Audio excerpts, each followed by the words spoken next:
À présent, suivant le président de la transition qui a répondu à ses compatriotes, reconnaissant, il l'est, conciliant, il l'est aussi, ouvert, il l'est encore davantage. Depuis sa résidence, le président de la transition, le colonel Assimi Goïta, a suivi avec intérêt sur l'ERTM la retransmission en direct de la mobilisation populaire au monument de l'indépendance. Une mobilisation inédite, selon lui, qu'il a tenu à saluer. Pour lui, le peuple malien, à l'unisson, vient d'envoyer un signal fort et un message à la CEDEAO et à l'UEMOA à travers ces manifestations populaires dans tout le pays. Le chef de l'État n'a pas manqué également de remercier certains pays amis et les peuples africains d'une manière générale pour leur soutien indéfectible au Mali. Ces propos sont recueillis par Sidiki Dambélé juste après la cérémonie. Suivons ensemble. D'abord, je tiens à remercier le peuple malien qui a sorti massivement. Et cette mobilisation prouve à suffisance que les autorités maliennes parlent au nom du peuple malien. Et cela devient une confirmation à travers cette grande mobilisation. Aussi, demander toujours à la population malienne de rester mobilisée. Les combats que nous menons, les combats pour le changement, demandent de l'adhésion et de l'accompagnement du peuple malien. Nous n'avons pas d'autres intérêts, nous n'avons pas d'autres agendas. Le seul agenda que nous avons, ça c'est le changement, l'épanouissement, le bonheur du peuple malien. Et cela ne peut pas se faire sans difficulté, mais il s'agira surtout que nous-mêmes nous soyons conscients, que nous soyons conscients de ce que nous voulons défendre, les intérêts supérieurs de la nation. Et cela va forcément créer un certain nombre de problèmes. Ça sera la guerre des intérêts. Mais le plus important, c'est l'intérêt supérieur de la nation malienne. Et cela dit aussi, nous restons ouverts au dialogue. Et nous allons continuer à discuter, mais tout en préservant les intérêts du peuple malien.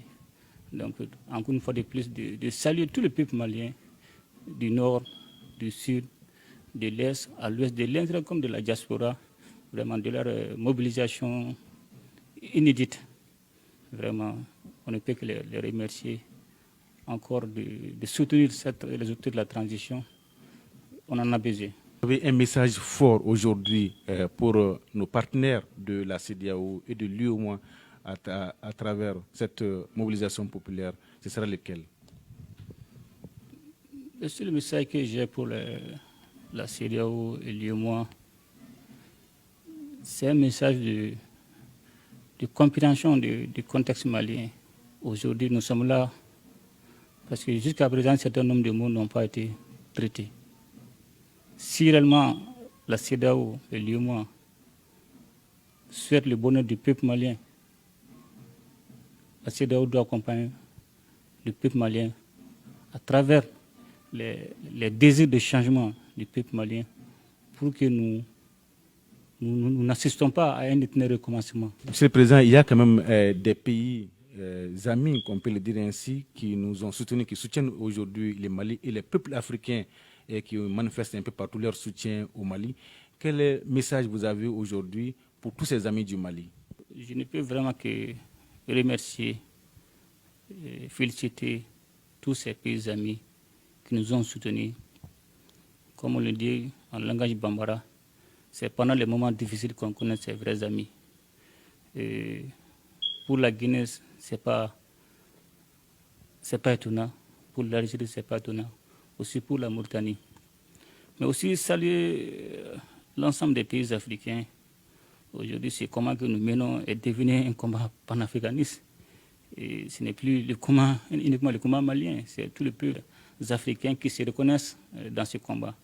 Donc nous les remercions de leur engagement et que seuls ensemble, nous pourrons vraiment sortir nos pays de ces difficultés. C'est ça que j'ai tout le temps dit à nos interlocuteurs, de ne pas situer le problème uniquement au niveau du Mali. C'est un problème des pays du Sahel. Donc aider le Mali aujourd'hui, ce n'est pas une faveur, c'est une obligation pour pouvoir sauver les autres pays. Une fois de plus, je ne peux que les remercier pour leur engagement panafricaniste, pour leur engagement patriotique.